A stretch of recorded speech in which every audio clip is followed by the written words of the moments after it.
오늘의 말씀은 잠언 13장 13절부터 25절 말씀입니다. 할렐루야. 오늘 하루도 여러분 삶 가운데 하나님의 은혜와 평강이 함께하길 축복합니다. 하나님의 말씀을 통해 얻게 되는 지혜는 삶의 바른 방향을 설정해주며 함께 나아갈 동력도 제공합니다.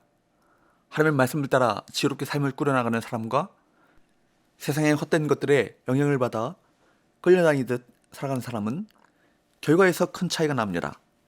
따라서 성도는 하나님의 말씀을 통한 지혜로 삶의 이치를 깨닫고 그 지혜로 옳고 그름을 판단하며 그 지혜로 뜻한 바를 실행에 옮겨야 합니다. 어리석은 사람은 하나님의 말씀을 무시합니다. 엄중한 경고의 말씀 앞에서도 경거망동합니다. 이런 사람은 결국 망하게 되죠. 반대로 말씀을 두려워하는 사람은 어떻습니까? 13절 말씀을 멸시하는 자는 자기에게 패망을 이루고 계명을 두려워하는 자는 상을 받느니라. 하나님의 말씀을 하나님을 경외하는 마음으로 순종하는 자는 하늘의 보상을 받습니다. 하나님을 경외하는 성도는 말씀이 금하는 것을 멀리하고 말씀이 명령하는 것에 순종하기 위해 힘씁니다. 말씀을 두려워하며 순종하는 사람에게는 하나님이 주시는 상이 기다리고 있습니다. 하나님의 상을 기대하는 것이 건강한 신앙입니다. 세상에서 사람이 주는 상이 아닌 말씀을 지킴으로 말씀의 순종함으로 받을 상을 소망하는 것이 참된 지혜인 것입니다. 14절 지혜 있는 자의 교훈은 생명의 샘이니 사망의 그물에서 벗어나게 하느니라. 잠언서 10장 11절 말씀에서도 의인의 입은 생명의 샘이라도 악인의 입은 독을 먹어먹느니라 라고 말씀하신 것처럼 지혜의 가르침과 물을 연결시키는 것은 고대 중동에서 적합한 비유죠. 물은 곧 생명이고 샘은 생명을 유지하는 원천이었습니다. 그러므로 하나님의 말씀은 인생의 광야길에 영혼의 허기를 채우는 하늘에서 온 생명의 떡이자 영혼의 갈증을 해결하는 마르지 않는 생명의 샘인 것입니다. 우리가 이 지혜의 말씀을 따라 살 때 참된 만족과 기쁨을 누릴 수 있습니다. 하나님의 훈계와 타인의 충고를 받는 것은 결코 부끄러운 일이 아니죠. 오히려 생명의 떡이며 생명의 샘과 같은 말씀을 무시하고 따르지 않는다면 결국 부끄러운 일을 당하게 될 것입니다. 15절 선한 지혜는 은혜를 베푸나 사악한 자의 길은 험하니라. 선한 지혜, 뛰어난 통찰력을 가진 사람은 은혜를 베풉니다.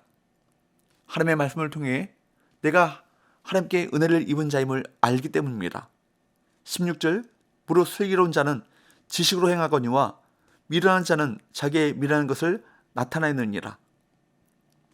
지혜가 있는 자는 말씀을 통한 지식으로 순종하는 삶을 살겠지만 당연히 미련한 자는 하나님의 말씀을 무시하기에 어리석은 길을 갈 수밖에 없습니다. 그러므로 우리는 하나님의 말씀을 받은 자인 동시에 하나님의 말씀을 전할 사명이 있는 자입니다. 고대의 사실은 왕의 메시지를 전달하는 중요한 직책을 충성스러운 마음으로 감당해야 했습니다. 17절 악한 사자는 재앙에 빠져도 충성된 사신은 양약이 되느니라. 왕의 메시지를 충성스럽게 전달해야 하는 그가 그 메시지를 왜곡하거나 게으름을 피워서 제 시간에 전하지 않아 분쟁을 크게 만든다면 그는 많은 사람을 재앙에 빠뜨릴 것입니다. 그래서 사신의 충성은 공동체를 이롭게 하는 양액이 됩니다.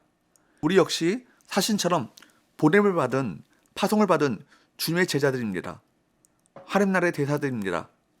주님의 제자는 충성된 사신으로서 우리를 보내신 주님의 뜻인 복음 전하는 사명을 힘있게 감당해야 할 것입니다.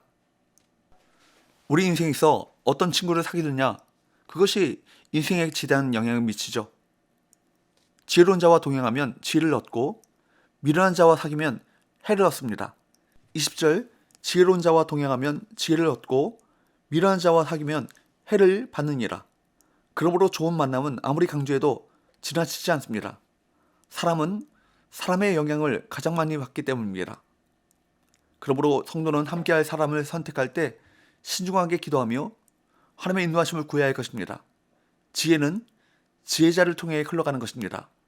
지혜를 자연스럽게 흡수할 수 있는 환경을 만들어 그 안에 머무시기 바랍니다. 이런 점에서 지혜의 말씀을 읽으며 지혜 보고이신 예수님과 동행하며 걷는 이 길이 우리가 누리는 가장 복된 길인 것입니다. 그러므로 날마다 하나님을 경외하는 마음으로 지혜의 말씀을 보고 듣고 묵상하며 참 지혜이신 예수님을 따라 살아갈 것입니다. 그럴 때 그분이 주시는 지혜가 자양분이 되어 우리의 신앙과 삶의 지혜가 더욱 자라날 것입니다.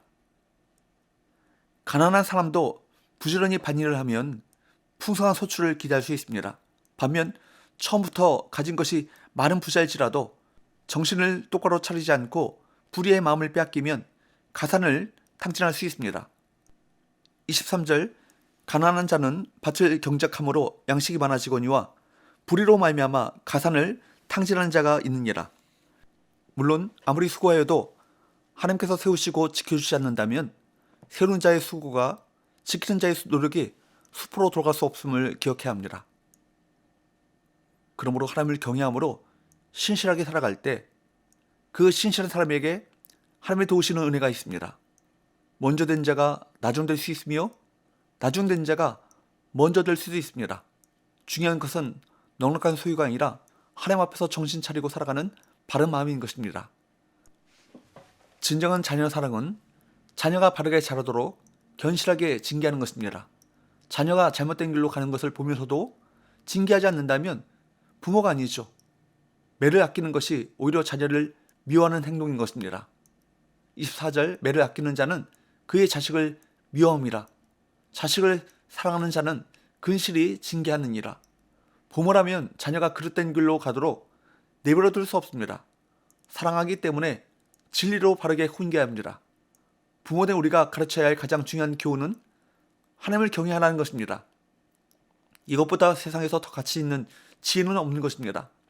우리가 하나님의 말씀으로 자녀를 양육하며 하나님을 경외하는 삶의 모범을 보이는 것이 영생의 길을 보여주는 가장 복된 유산을 남기는 방법입니다. 더 나은 미래를 남겨주기 원한다면 우리가 먼저 하나님의 말씀대로 의롭게 살아가야 합니다.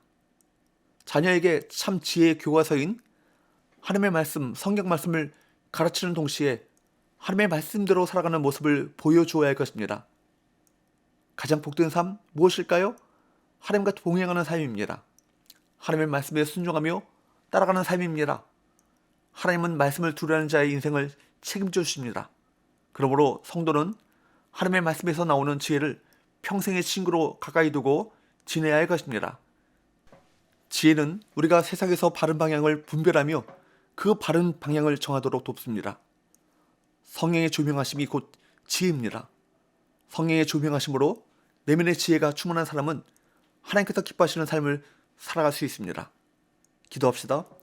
하나님 아버지, 지혜와 계시형이신 성령님을 통해 우리에게 지혜를 주셔서 하나님의 말씀에 순종하고 주님과 동행하는 삶을 살아가게 하여 주옵소서. 우리 구주 예수 그리스도의 이름으로 기도하옵나이다. 아멘.